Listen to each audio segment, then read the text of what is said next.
भारत की G20 सदारत में ग्लोबल साउथ की आवाज़ हो रही है बुलंद। डीडी न्यूज़ के खुसूसी प्रोग्राम में वज़ीर ख़ारजा डॉक्टर एस जयशंकर ने कहा, भारत में है शुमाल जुनूब तालमेल के साथ खलीज को पाटने की सलाहियत।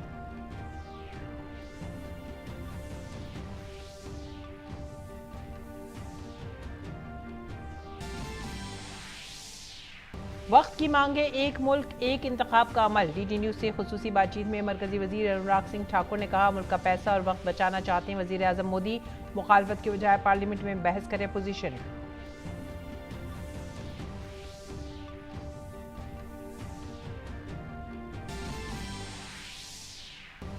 हरियाणा के मेवात में G20 की आखिरी शेरपा मीटिंग जारी। मीटिंग में अगली कॉन्फ्रेंस के लिए तय होगा एजेंडा। दूसरी तरफ सरबराही इजलास के लिए दिल्ली में किए गए सिक्योरिटी के सख्त इंतजाम।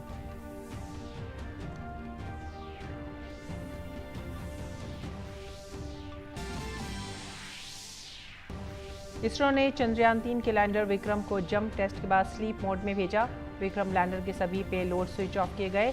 लैंडर के रिसीवर्स को फाल रखा गया। इसरो ने बताया, विक्रम लैंडर ने अपने मिशन के सभी मकासद को किया हासिल।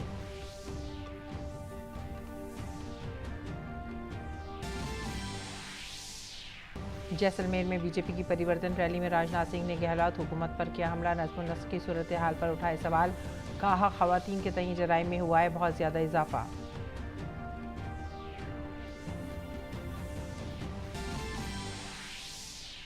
स्टालिन के सनातन धर्म वाले बयान पर हमलावर हुई बीजेपी। राजनाथ सिंह ने सोनिया समेत कांग्रेस की खामोशी पर उठाए सवाल।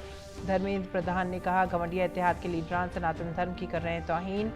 दूसरी तरफ स्टालिन के बयान की कर्नाटक के वजीर प्रियांक खड़गे ने भी की तायीद।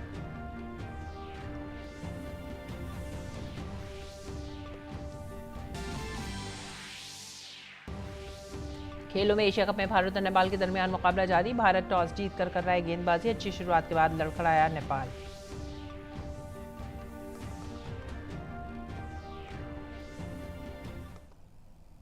आदाब नाज़रीन, उर्दू खबरों में आप सभी का खैर मकदम है। सबसे पहले बात करेंगे G20 की।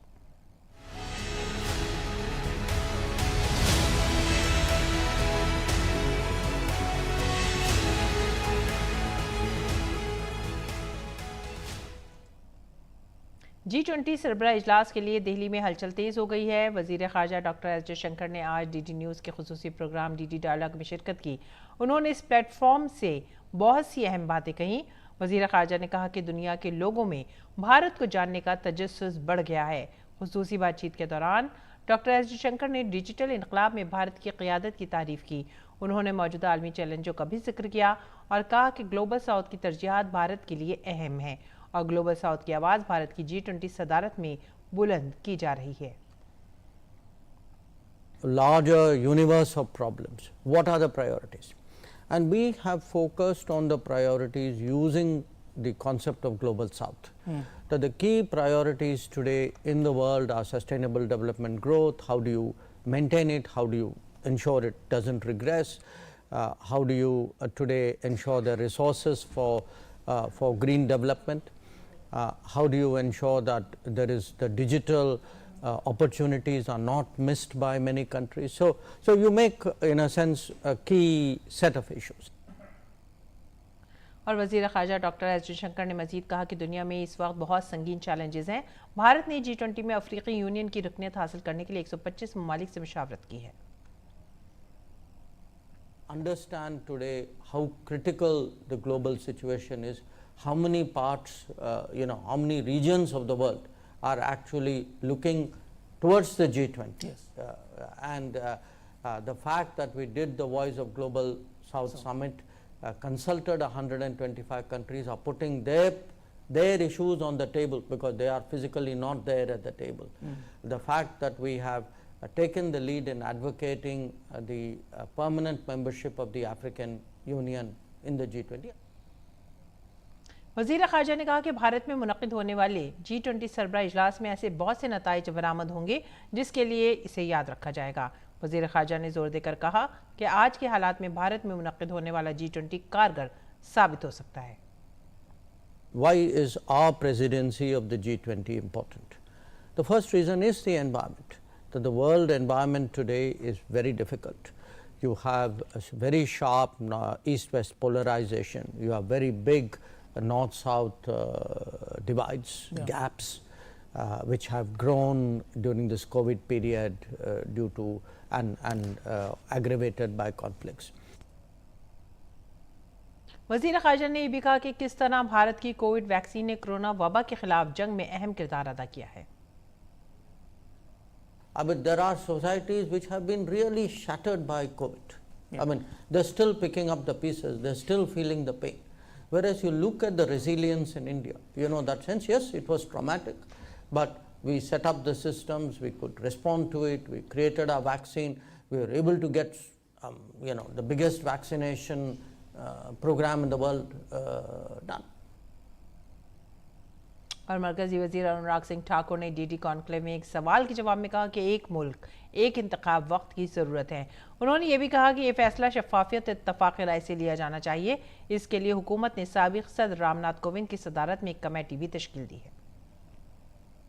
One nation, one election, Prime Minister Modi has been talking about it for so long. Isn't it good for the country? As a journalist in last so many years, every year you must be covering 5 to 6 elections.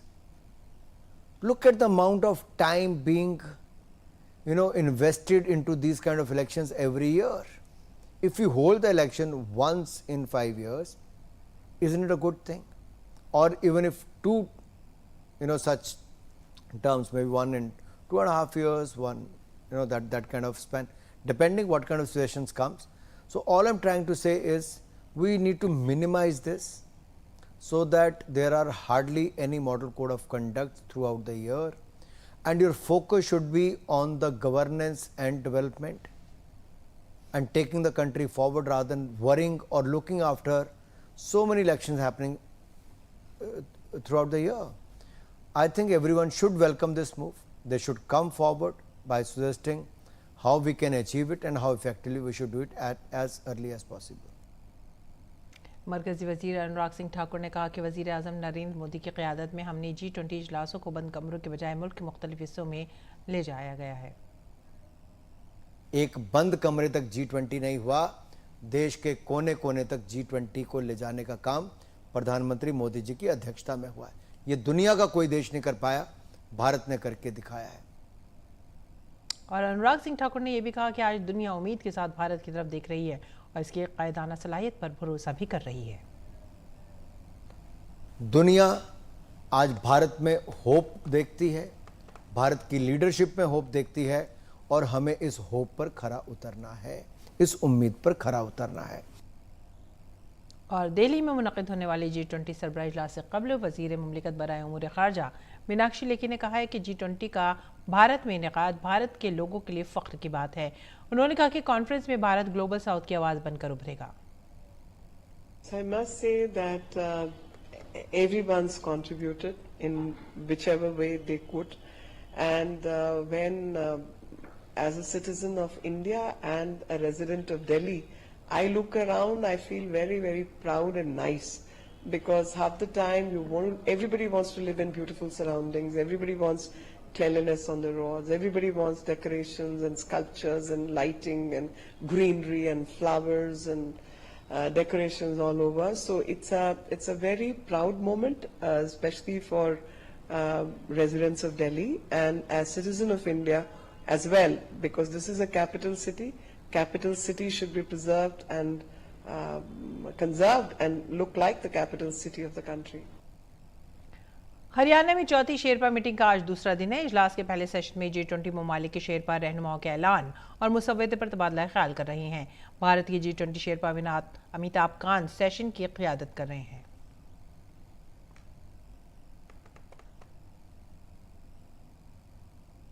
मुल्क की राजधानी Delhi G20 सरबराह इजलास की मेज़बानी के लिए तैयार है। इस शानदार तकरीब के लिए दिल्ली को दुल्हन की तरह सजाया गया है। मेहमानों को किसी किस्म की परेशानी का सामना न करने को यकीनी बनाने के लिए तैयारियों में कोई भी कसर नहीं छोड़ी जा रही है। पीएम मोदी के प्रिंसिपल सेक्रेटरी पी.के. मिश्रा के साथ दिल्ली के लेफ्टिनेंट गवर्नर वी.के. सक्सेना और दीगर सीनियर अफसरान ने बाबा कौम महात्मा गांधी की समाधि राजघाट पर G20 से मुतालिक तमाम तैयारियों का जायजा लिया। पीएम के प्रिंसिपल सेक्रेटरी और दिल्ली के एलजी को तैयारियों के बारे में इत्तला की गई। राजघाट के बाद प्रिंसिपल सेक्रेटरी पी.के. मिश्रा और दिल्ली के लेफ्टिनेंट गवर्नर ने भारत मंडपम की गेट नंबर 7 और 6 के दरमियान तैयारियों का जायजा लिया। काबिल जिक्र है कि भारत मंडपम के बाहर नटराज का एक बहुत बड़ा और अजीमुशान मुजस्मा नस्ब किया गया है। नटराज का यह मुजस्मा भारत में अब तक बनाया गया सबसे बड़ा सिंगल पीस मुजस्मा है। और अब दिल्ली मेट्रो से सफ़र करने वाले मुसाफिरों के लिए एक अहम खबर है। दिल्ली मेट्रो ने एक एडवाइजरी जारी की है। G20 प्रोग्राम के दौरान 8 से 10 सितंबर तक कुछ मेट्रो स्टेशनों के दाखिली दरवाजे इस स्टेशन में दाखिले के लिए नहीं खुलेंगे। G20 की वजह से 8, 9 और 10 सितंबर को सिक्योरिटी वजूहात की बिना पर मेट्रो स्टेशन के कई दाखिली दरवाजे बंद कर दिए जाएंगे। खान मार्केट मेट्रो स्टेशन के गेट नंबर 1, 2, 3 बंद रहेंगे। कैलाश कॉलोनी मेट्रो स्टेशन का एंट्री गेट नंबर 2 बंद रहेगा। कैलाश कॉलोनी मेट्रो स्टेशन का एंट्री गेट नंबर 2 बंद रहेगा। लाजपत नगर मेट्रो स्टेशन के एंट्री गेट नंबर 1, 2, 3, 4 बंद रहेंगे। Jangpura metro station entry gate number 1 और 3 बंद रहेंगे। आज बाराखंबा मेट्रो स्टेशन के एंट्री गेट नंबर 1, 3, 4, 5 और 6 बंद रहेंगे। सुप्रीम कोर्ट मेट्रो स्टेशन के तमाम एंट्री गेट बंद रहेंगे। इंद्रप्रस्थ मेट्रो स्टेशन का एंट्री गेट नंबर 2 बंद रहेगा। मोतीबाग मेट्रो स्टेशन का एंट्री गेट नंबर 1 और 2 बंद रहेंगे। Bhikaji Cama Palace metro station का एंट्री गेट नंबर 1, 2 और 3 बंद रहेंगे। मुनीरका मेट्रो स्टेशन के एंट्री गेट नंबर 1, 2 और 3 बंद रहेंगे। R K Puram metro station entry gate number 1, 2, 3, 4 और 5 बंद रहेंगे। IIT मेट्रो स्टेशन के एंट्री गेट नंबर 1, 2, 3 बंद रहेंगे। हौस खास मेट्रो स्टेशन के एंट्री गेट नंबर 1, 2 और 4 बंद रहेंगे। मालवीय नगर मेट्रो स्टेशन के एंट्री गेट नंबर 3 और 4 बंद रहेंगे। सदर बाजार मेट्रो स्टेशन के एंट्री गेट नंबर 1 और 2 बंद रहेंगे। पाला मेट्रो स्टेशन के एंट्री गेट नंबर 1 और 2 बंद रहेंगे। सेंट्रल सेक्रेटरीट मेट्रो स्टेशन के एंट्री गेट नंबर 3 और 4 बंद रहेंगे। उद्योग भवन मेट्रो स्टेशन का दाखला नंबर 1 और 3 बंद रहेंगे। लोकनायक मार्ग मेट्रो स्टेशन का एंट्री गेट नंबर 2 बंद रहेगा। मंडी हाउस मेट्रो स्टेशन के एंट्री गेट नंबर 2, 3 और 4 बंद रहेंगे। ITO मेट्रो स्टेशन का दाखला नंबर 2, 3, 4, 5 और 6 बंद रहेगा। दिल्ली गेट मेट्रो स्टेशन के गेट नंबर 1, 2, 4 और 5 बंद रहेंगे। और special CP traffic Delhi Surendra Yadav ने G20 सरबराह इजलास के हवाले से एक प्रेस कॉन्फ्रेंस की है।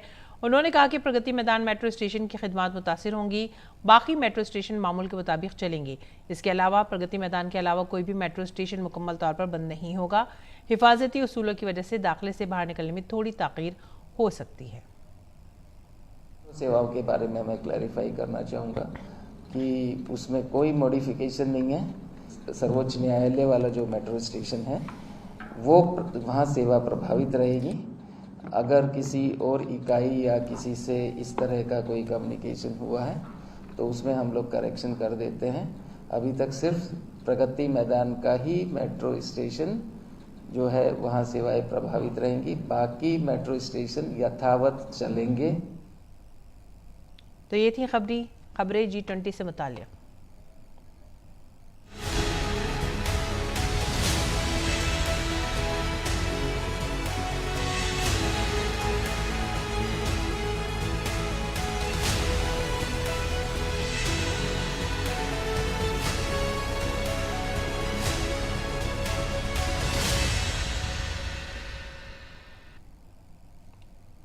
रुख करेंगे दीगर खबरों का। सदर जमहूरिया द्रौपदी मुर्मू ने नई दिल्ली के गांधी दर्शन संस्थान राजघाट पर महात्मा गांधी के 12 फीट ऊंचे मुजस्मे की नकाबपोशाई की। उसके बाद उन्होंने गांधी वाटिका का भी इफ्तिताह किया। गौरतलब है कि गांधी दर्शन केंद्र में बनाए गए गांधी सेल्फी गार्डन में महात्मा गांधी के 5 मुख्तलिफ आसनों में मुजस्मे लगाए गए हैं। एक मुजस्मे में गांधी जी एक बेंच पर बैठे हैं जिनके साथ सेल्फी ली जा सकती है, और दूसरे मुजस्मे में महात्मा गांधी साइकिल पर सवार हैं जो सेहत के तई बेदारी को जाहिर करता है। तीसरे मुजस्मे में गांधी जी बच्चों के साथ हैं जो बच्चों के साथ वक्त गुजारने और उनके आने वाले कल की तरफ इशारा करता है। चौथे मुजस्मे में गांधी जी प्रार्थना की हालत में हैं और 5वें मजलिस में गांधी जी 3 बंदरों के साथ पैगाम दे रहे हैं। इस मौके पर सदर जमहूरिया ने कहा कि महात्मा गांधी पूरी आलमी बिरादरी के लिए एक अनमोल तोहफा है। उनका अदम तशद्दुद का असूल आज पूरी दुनिया के लिए इंसानियत का बुनियादी मंत्र है। उन्होंने ये भी कहा कि गांधी जी के असूल आपको न सिर्फ रूहानी तौर पर मजबूत करते हैं बल्कि आपको इखलाकी तौर पर मजबूत बनने में भी मदद देते हैं। गांधी जी के सत्य और अहिंसा के प्रयोग ने उन्हें महामानव का दर्जा दिया। यही वजह है कि उनकी प्रतिमाएं विश्व के अनेक देशों में स्थापित है। उनको जानने और मानने वाले लोग दुनिया भर में फैले हुए हैं। दक्षिण अफ्रीका के पूर्व राष्ट्रपति नेल्सन मंडेला से लेकर नागरिक अधिकारों के पैरोकार मार्टिन लूथर किंग जूनियर और अमेरिका के पूर्व राष्ट्रपति बराक ओबामा तक ने गांधी जी के द्वारा दिखाए गए सत्य और अहिंसा के मार्ग को विश्व कल्याण के मार्ग माना। बापू के आदर्शों और मूल्यों शाश्वत थे। उनके दिखाए रास्ते पर चलकर आज भी विश्व शांति के लक्ष्य को प्राप्त किया जा सकता है। और इस मौके पर सदर जमहूरिया ने वज़ीर आज़म नरेंद्र मोदी की क़यादत की भी तारीफ़ की और कहा कि वो तरक्की के मुतरादिफ हैं और उन्होंने गांधी जी की सफाई मुहिम को महसूस करते हुए साल 2014 में स्वच्छ भारत अभियान शुरू किया था। प्रधानमंत्री श्री नरेंद्र मोदी जी गांधी जी के आदर्शों को आत्मसात करते हुए भारत को विकास के पथ पर आगे बढ़ा रहे हैं। वर्ष 2014 में गांधी जयंती के दिन स्वच्छ भारत अभियान की शुरुआत की गई थी। ये बापू के स्वच्छ भारत के सपने को पूरा करने की दिशा में एक परिवर्तनकारी कदम था। गांधी जी के आत्मनिर्भरता के विचार के प्रेरणा लेकर भारत को आत्मनिर्भर बनाने की दिशा में अनवरत प्रयास किए जा रहे हैं। तमिलनाडु के वजीर उदयनिधि स्टैलिन के सनातन धर्म को ख़त्म कर देने वाले बयान की कर्नाटक के वजीर प्रियांक खड़गे ने हिमायत की है। खड़गे ने कहा है कि कोई भी मजहब जो मसावी हुकूक नहीं देता या इंसानियत पर मबनी सलूक नहीं करता वो एक बीमारी के मुतरादिफ है। Any religion that does not promote equality, any religion that does not ensure that you have the dignity of being a human being is not a religion according to me. Any religion which does not give you equal rights, does not treat you like humans, is not a religion. So it's as good as a disease. BJP के senior leader Rajnath Singh ने राजस्थान के जैसलमेर में BJP की परिवर्तन यात्रा का आगाज किया। इस मौके पर साबिक वजीर आला वसुंधरा राजे, मरकजी वजीर और राजस्थान के इलेक्शन इंचार्ज प्रहलाद जोशी, मरकजी वजीर अर्जुन राम मेघवाल, गजेंद्र सिंह शेखावत और पार्टी के कई रहनुमा मौजूद थे। राजनाथ सिंह ने यहाँ एक रैली भी निकाली जिसमें उन्होंने गहलोत हुकूमत को खूब निशाना बनाया।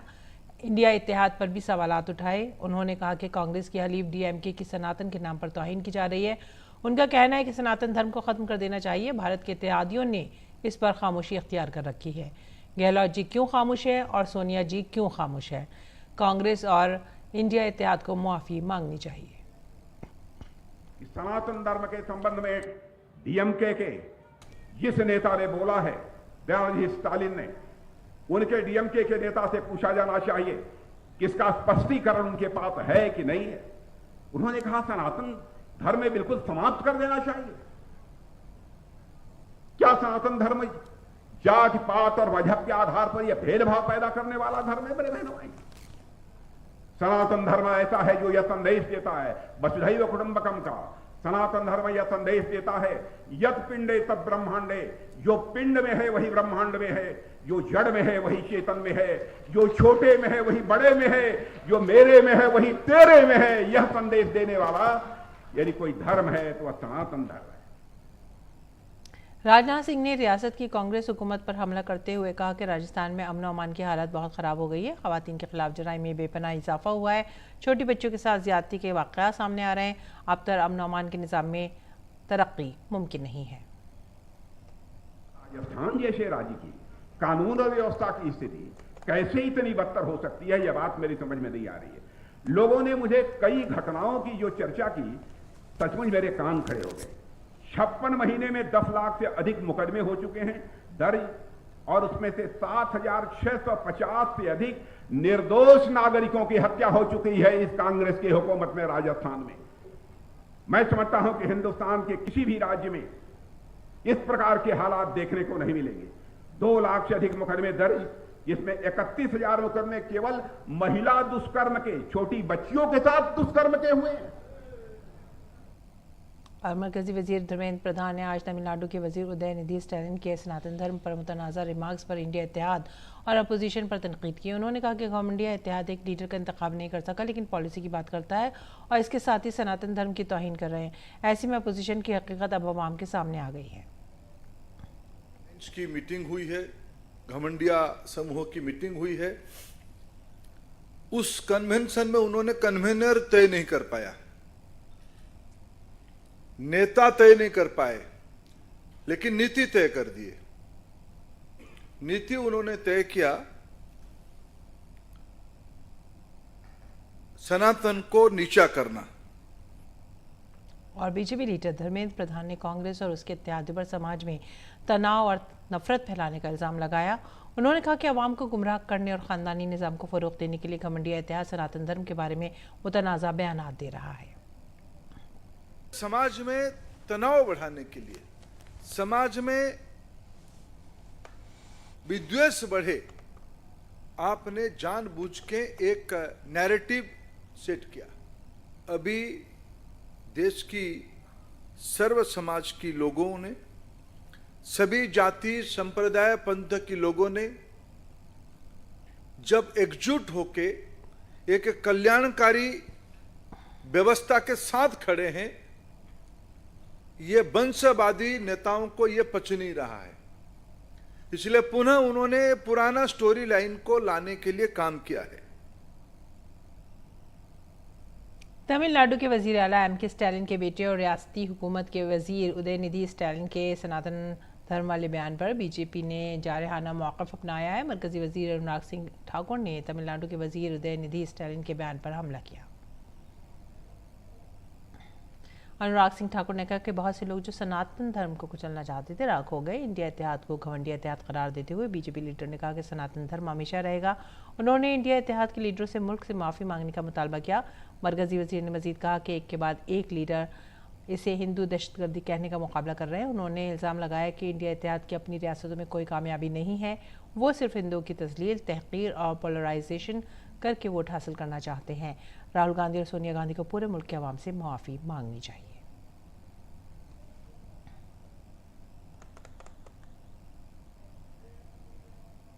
सनातन को कुचलने की हसरत वाले कितने ही खाक हो गए, हिंदुओं को मिटाने के खा पाले कितने ही राख हो गए। सुनो घमंडिया गठबंधन के घमंडियों, तुम और तुम्हारे मित्र रहे ना रहे, सनातन था, सनातन है और सनातन रहेगा। ये बार बार प्रयास घमंडिया गठबंधन के एक के बाद दूसरे नेता ने किया है हिंदुओं पर वार करने का, चाहे वो शब्दों से हो, बम से हो या उनको कुचलने की बात हो। रामनामी का जुलूस अगर बंगाल में निकलता है तो बम और गोली चलाई जाती है। बिहार में रामायण पर और मां सीता पर अपशब्द कहने वाले और यूपी में ये घमंडिया गठबंधन के नेता नहीं थकते। हिंदू आतंकवाद कहने की होड़ कांग्रेस में एक के बाद दूसरे नेता की लगी है। खड़गे जी हो, राहुल गांधी जी हो, सोनिया जी हो, बाकी राजनीतिक दलों के नेता हो, इनको पूरे देश और हिंदू समाज से माफी मांगनी चाहिए। देश इनको माफ नहीं करेगा। अब बीजेपी के सीनियर लीडर रविशंकर प्रसाद ने कहा है कि घमंडिया इत्तेहाद वोट के लिए कुछ भी कर सकता है। उदयनिधि स्टालिन ने सनातन धर्म के खिलाफ अपनी की गई बहुत ही बेशर्मी भरी टिप्पणी को दोबारा दोहराया है और उनके साथ कार्तिक चिदम्बरम भी, चिदम्बरम साहब के पुत्र जो भ्रष्टाचार के आरोप में गंभीर ट्रायल फेस कर रहे हैं, वो भी हैं और वो भी कह रहे हैं सही है। ये स्पष्ट है कि वोट बैंक की राजनीति के लिए ये जो घमंडिया संगठन का जमावड़ा है, ये हिंदू चिंतन, हिंदू सोच, हिंदू धर्म का विरोध भी कर रहा है। उन्होंने कहा कि इसमें कोई शक नहीं कि सनातन धर्म सच्चा है। और अब बात करेंगे चंद्रयान-3 की। इसरो के चंद्रयान-3 मिशन का अब दुनिया में डंका बज रहा है। सोशल मीडिया प्लेटफॉर्म एक्स में मालूमात देते हुए इसरो ने कहा कि विक्रम लैंडर ने अपने मिशन के मकासद हासिल कर लिए हैं। इसरो ने बताया कि चंद्रयान-3 के विक्रम लैंडर ने एक बार फिर से चांद पर सॉफ्ट लैंडिंग की है। दरअसल विक्रम लैंडर ने हॉप टेस्ट किया, यानी जंप टेस्ट कामयाबी से अंजाम दिया। इसके तहत इसरो के कमांड पर विक्रम लैंडर ने इंजन चालू किया और हस्बे तवक्को खुद को 40 सेंटीमीटर ऊपर उठाया और फिर 30 से 40 सेंटीमीटर दूर दोबारा से उतरा। एजेंसी ने इस अमल को किक स्टार्ट करार दे दिया है और इसरो ने कहा है कि यह तजर्बा लैंडर की वापसी और मुस्तकबिल में इंसानी मिशन के लिए बहुत ही अहमियत का हामिल है। इस तजर्बे के बाद लैंडर विक्रम के तमाम सिस्टम मामूल के मुताबिक काम कर रहे हैं। टेस्ट के दौरान लैंडर पर पेलोड और ILSA को कमांड देकर फोल्ड किया गया और सॉफ्ट लैंडिंग के बाद दोबारा तैनात किया गया। इसरो ने बताया कि इस तजर्बे के साथ चंद्रयान-3 मिशन ने तवक्को से बढ़कर काम किया है। काबिल ज़िक्र है कि चंद्रयान-3 ने अपने मकासद पूरे कर लिए हैं और इसका मिशन तकरीबन मुकम्मल हो चुका है। चांद पर रात ढलने लगी है और अनकरीब वहां तारीकी छा जाएगी। इसरो ने बताया कि प्रज्ञान रोवर ने अपना काम मुकम्मल कर लिया है और इसे एक महफूज जगह पर खड़ा करके स्लीप मोड में सेट कर दिया जाएगा।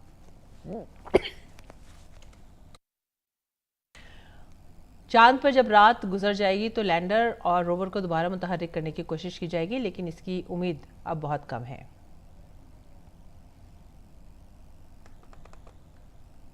बरतानवी मीडिया ने वज़ीर आज़म नरेंद्र मोदी की क़यादत में होने वाले तरक्याती कामों की तारीफ़ की है। बरतानवी अखबार टेलीग्राफ ने लिखा है कि वज़ीर आज़म मोदी के दौरे हुकूमत में सियासी इस्तेहकाम की वजह से भारतीय कानूनी इस्लाहात, बुनियादी फलाही स्कीमों में बेहतरी और इंफ्रास्ट्रक्चर के फ़रोग़ में कामयाबी आ रही है। मज़मून में लिखा गया है कि भारत अपनी जोग्राफियाई फ़वाइद और डिजिटल महारत की वसी सलाहियत के ज़रिए आगे बढ़ रहा है।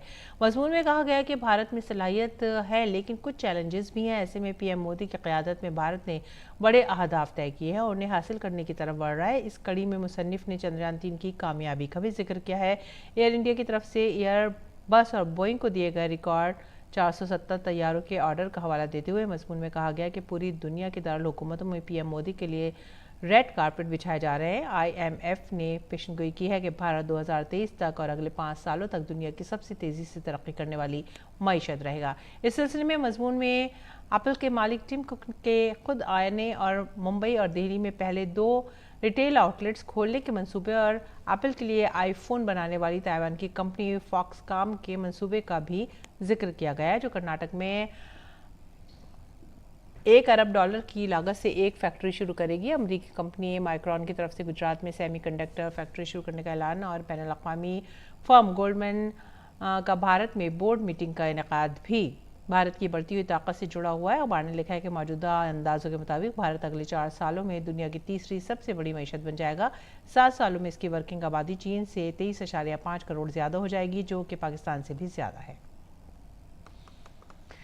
खेल की खबरों में एशिया कप में आज भारत का मुकाबला नेपाल से जारी है। ताज़ा तरीन खबरें मिलने तक नेपाल ने 6 विकेट के नुकसान पर 176 रन बना लिए हैं। कुशल और आसिफ शेख ने नेपाल को शानदार आगाज़ दिया और पहली विकेट के लिए 65 रन जोड़े। कुशाल 38 रन बनाने के बाद शार्दिल ठाकुर की गेंद पर आउट हुए। भीम शार्की को जडेजा ने आउट किया। इस मैच में भारत ने टॉस जीतकर पहले गेंदबाजी का फैसला किया है। भारतीय टीम में एक तब्दीली की गई है। जसप्रीत बुमराह की जगह मोहम्मद शामी को टीम में शामिल किया गया है। बुमराह ज़ाती वजूहात की बिना पर भारत वापस आए हैं। और इसी के साथ ही आप हमारी पूरी टीम को दीजिए इजाज़त। आदाब।